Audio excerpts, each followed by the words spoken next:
Okay, hello Gia, hello Sir Grace, hello Francine. Ayan, guitar tutorial tayo. Magsimula tayo sa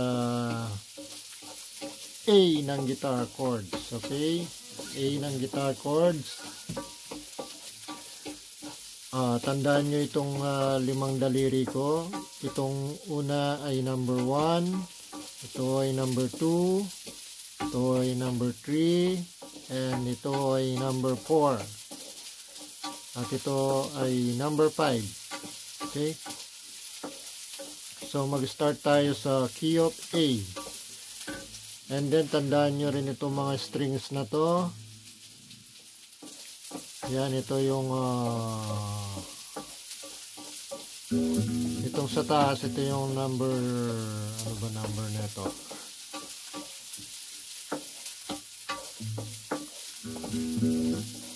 Ito yung number 1 sa baba, 2, 3, 4, 5, 6. Ayan. So, mula sa baba, number 1 siya, paakyat, number 6. And then, pagka gagawin nyo yung chords na A, magbilang kayo itong bar na to, itong bar. Ito yung mga bar, ito. Ay, fret pala, fret. Fret pala to, fret. Yan. First fret, second fret. Third fret, ang tawag dito, fret. Okay? Hanggang sa matapos ang buong gitara. Yan. Okay? So, kung bibilangin nyo, first fret, second fret, third fret, fourth fret, fifth fret, sixth fret, seventh fret, eighth fret, ninth fret, so on and so on. No? Hanggang sa dulo ng gitara, ang tawag doon, fret. Okay? And then, yung key of A ay sa ang number 1 nasa number 4 ng second fret. Ito, number 1.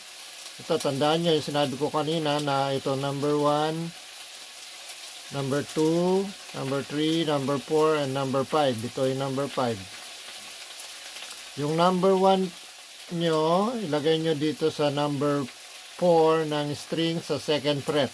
Ito yung second fret. Ito yung first fret. Ito yung second fret.